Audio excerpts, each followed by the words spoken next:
My name is Lantian. I'm one of the curators of Diriyah Contemporary Art Biennale 2026. I've been working with assistant curator Christina Shaligina, developing with our artists some ambitious, thought-provoking projects.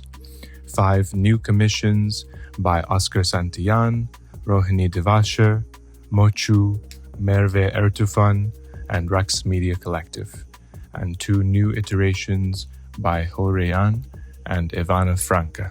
With these artists, we felt an ease in moving from thought to word to hand to act. And in the past months of talking and thinking together, we also felt a looming preoccupation with transformation and loss. Some days it was a large, huge, society-sized preoccupation, planet-level preoccupation. Some days it was small, like the distance between loved ones in hospital. We were thinking how transformation keeps appearing as loss, like the outcome of a bad exchange, and what it would mean to have impunity from loss.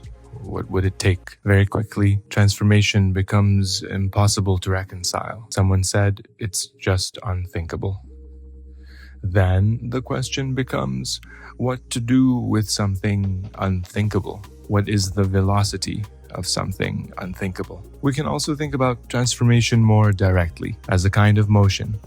We can think about all the kinds of stuff people do, have done historically, tried to do technologically to stop or control the basic fact of things moving.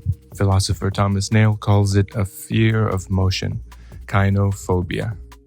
These days, I've been reading these projects together as a kind of balm for kynophobia, a balm for fear of motion.